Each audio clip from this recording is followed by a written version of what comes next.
Welcome back to Major Antonio's presentation of Running the Blockade, a personal narrative of adventures, risks and escapes during the American Civil War, by Thomas E. Taylor. Chapter 7. Life at Nassau. As the moon was now approaching full, we had ample time to repair damages and refit ship before making another start, and we all enjoyed our brief holiday and freedom from care. Although Nassau was a small place, its gaieties were many and varied. Money flowed like water, men lived for the day and never thought of the morrow, and in that small place was accumulated a mixture of mankind seldom seen before. Confederate military and naval officers, diplomatists using the blockade runners as a means of ingress and egress from their beleaguered country, newspaper correspondents and advertisers of all kinds, some rascals, no doubt, the very cream of the English Navy, composed of officers on half pay who had come out lured by the prospects of making some money and gaining an experience in their profession which a war such as this could give them.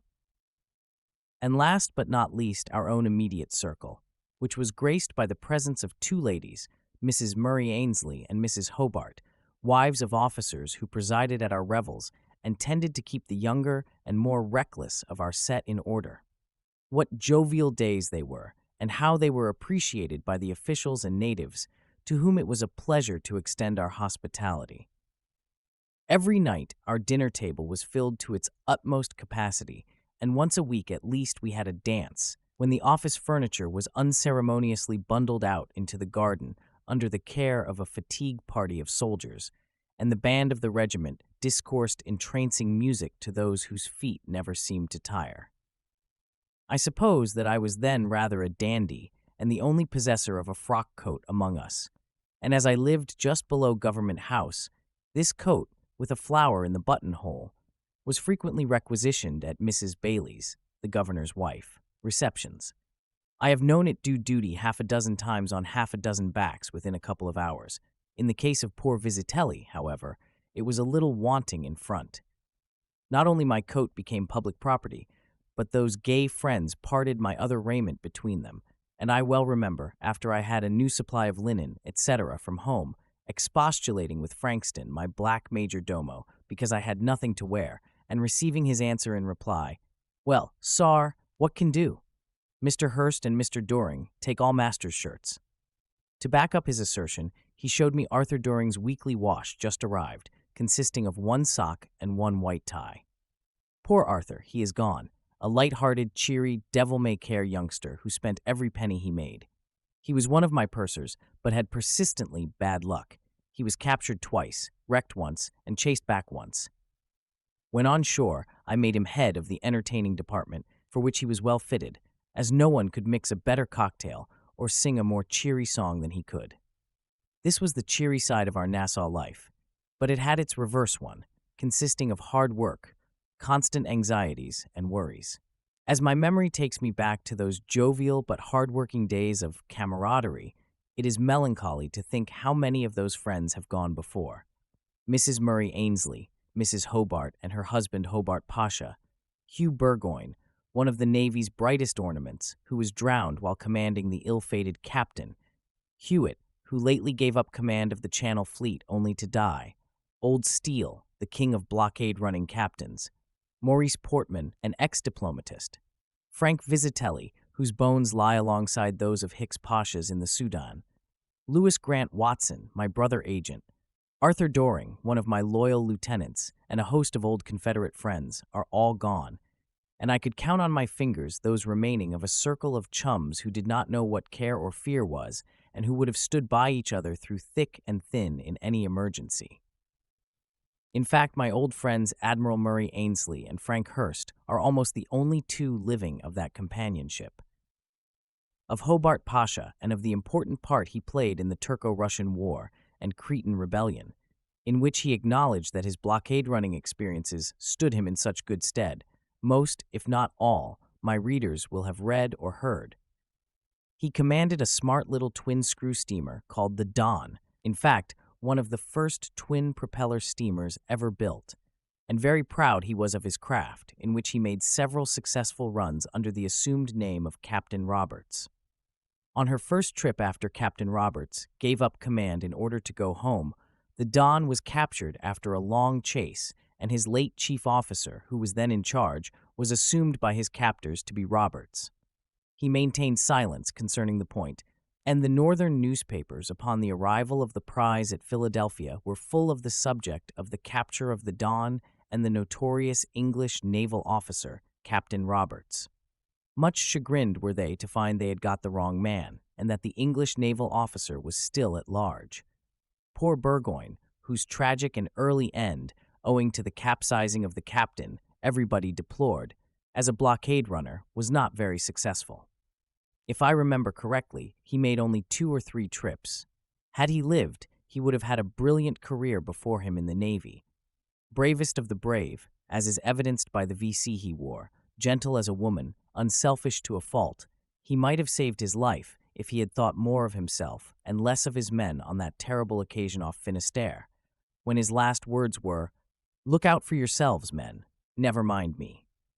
Then there was Hewitt, another wearer of the Cross for Valor, who has only recently joined the majority after a brilliant career as admiral commanding in the East Indies, Red Sea, and Channel Fleet, who successfully interviewed King John in Abyssinia and was not content to pace the deck of his flagship at Suakim, but insisted upon fighting in the square at El Teb, and whose hospitality and geniality later on as commander-in-chief of the Channel Fleet was proverbial. Murray Ainsley, I rejoice to say, is still alive. Who that knows, old Murray does not love him. Gentle as a child, brave as a lion, a man without guile, he was perhaps the most successful of all the naval blockade runners. In the Venus, he had many hairbreadth escapes, notably on one occasion when he ran the gauntlet of the Northern Fleet in daylight into Wilmington. The Venus, hotly pursued by several blockaders and pounded at by others, straight through whom she steamed, and old Murray on the bridge, with his coat sleeves hitched up almost to his armpits, a trick he had when greatly excited, otherwise as cool as possible, was, as Lamb afterwards told me, a sight not to be forgotten. But shore life in Nassau was by no means all beer and skittles. As I have stated, the cheery side had its reverse. So far as I was concerned, I had always a busy time attending to the mercantile part of the business, and latterly a large staff of clerks, captains, and officers to supervise, to manage whom required all the tact and firmness of which as a comparative youngster I was capable. But on the whole, they were a loyal set of men. Some imbeciles were indeed sent out as captains, who were no more fit to command a blockade runner than I was a regiment, and these men had to be superseded and replaced by others, which caused much friction. But the interests involved were so large that I could not afford to be sentimental. The business had now grown to very large proportions. Owing to the success achieved by the first Banshee, her shareholders were encouraged to make further investments, and their friends were only too delighted to follow suit. The consequence was that my principals at home established a private joint stock company with a large capital, by means of which steamer after steamer was built and sent out for me to manipulate. Individual ventures gradually became the exception, and on account of the amount of capital required, it was found more profitable to form large companies. The risk of loss was lessened by the possession of a greater number of vessels, as even if half the fleet owned by a company were captured, the profits earned by the other half would more than counterbalance the loss entailed by failure. The mercantile house which transacted the company's business invariably held a large quantity of the stock, and the commission earned was so great that, even if the individual stockholders lost, the mercantile house came out a gainer. This change increased immensely my responsibilities and anxieties. Vast sums had to be dealt with, and at times a decision had to be made in an instant upon a subject which involved grave consequences but brooked little delay. However, youth and a sanguine temperament seemed to carry me along, and in those days I managed to brush aside difficulties and annoyances which in these later times would appear to me insufferable. One morning I was wakened up at daylight by Doring and the captain of a boat called the Tristram Shandy, which I had dispatched only 5 days before on her maiden trip, standing at the foot of my bed.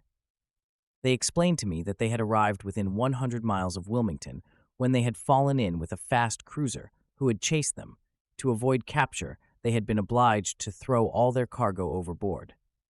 This, in itself, meant a serious loss. But it was not the sum total of the day's misfortunes, for some hours later I heard of the capture of another of our boats and the total destruction of a third by being run ashore and destroyed by the blockaders, a heavy bill of misfortune for one day. The Tristram Shandy had a very short and unfortunate career.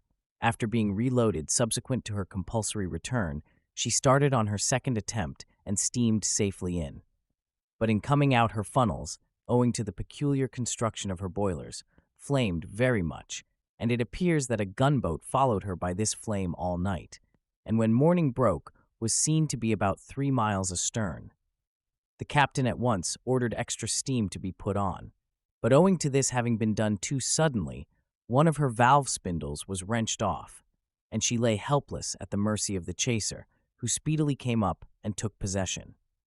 She had on board a very valuable cargo of cotton, and in addition $50,000 in specie belonging to the Confederate government. This, according to agreement with the government, Doring proceeded to throw overboard, but some of the crew, determined to have a finger in the spoil, rushed aft and broke open the kegs. In the melee, a quantity of gold pieces were strewn among the cotton bales on deck, and when the Northerners came on board, they were very irate to think they had lost a considerable portion of their prize money. The steamer was taken into Philadelphia and condemned, and the crew were kept prisoners in New York for several months. In addition to the worries and anxieties I have detailed, we had to fight that demon, Yellow Jack, which raged with fearful mortality both at Nassau and Wilmington. In Nassau I have counted 17 funerals pass my house before breakfast, and in one day I have attended interments of 3 intimate friends. In Wilmington it was worse. In one season alone, out of a total population of 6,000, 2,500 died. No wonder the authorities were scared and imposed heavy penalties on us in the shape of quarantine. On 2 occasions I have been in quarantine for 50 days at a time. Think of that. You, modern luxurious travelers, who growl if you are detained 3 days. On the first occasion, out of a crew of 32, 28 were laid low, and we had 7 deaths. Only the captain, chief engineer, steward, and myself were free from fever. On the second, we had no sickness, and only suffered from the ennui consequent upon such close confinement and short rations, as latterly we had nothing but salt pork and sardines to eat. We were only saved from a 3rd dose of quarantine, almost by a miracle. It happened that the Southern agent in Egypt had sent a very valuable Arab horse to Nassau as a present for Jefferson Davis. Heiliger, the Confederate agent there, asked me if I would take it in through the blockade. I at once consented, and it was shipped on board the Banshee. We got through all right, but when the health officer came on board and ordered us to quarantine, I said, if we have to go there, the horse will certainly have to be destroyed, as we have no food for it. Thereupon he telegraphed to Richmond, and the reply came back that the Banshee was to proceed to the town, land the horse, and return to quarantine. When we were alongside the wharf, a large number of our crew jumped on shore and disappeared. I said to the general, who was a friend of mine, it is no use our going back to quarantine after this. You either have the infection or not, and I induced him to telegraph again to Richmond. The answer came back. Banshee must discharge and load as quickly as possible and proceed to sea, lend all assistance. The general acted on these instructions, and upon the 3rd day we were gaily proceeding down the river again with an outward cargo on board, passing quite a fleet of steamers at the quarantine ground, whose crews were gnashing their teeth. We got safely out and returned, after making another trip, to find the same boats in quarantine, and, as it was raised some 3 days after our arrival, we steamed up the river in company, much to the disgust of their crews. Good old horse, he saved me from a dreary confinement in quarantine, and made the owners of the Banshee some £20,000 to £30,000 extra. But he was nearly the cause of our all being put in a northern prison and losing our steamer. On a very still night, as we were running in and creeping noiselessly through the hostile fleet, he commenced neighing, smelling the land, I expect. In an instant, 2 or 3 jackets were thrown over his head, but it was too late. He had been heard on board a cruiser very close to which we were passing, and she and 2 or 3 of her consorts immediately opened fire upon us. We had the heels of them, however, and our friend Colonel Lamb at Fort Fisher was soon protecting us, playing over our heads with shell. On a subsequent occasion, disaster might have overtaken the Banshee under somewhat similar circumstances had a cruiser happened to be near. A gamecock, which we kept on board as a pet, suddenly began to crow. But this time the disaster was to the gamecock and not to the Banshee, for, pet as he was, his neck was promptly twisted. Such experiences as these showed how easy it was to increase the risks of blockade running. Absence of all avoidable noise at night was as essential as the extinction of all lights on board ship. This concludes today's reading of Running the Blockade by Thomas E. Taylor, presented by Mr. Antonio. Join us also tomorrow for the next chapter. If you want the whole audiobook at once, you can download it for just $1.99 in our web shop at www.payhip.com/Antonio. Thank you for listening, and so long.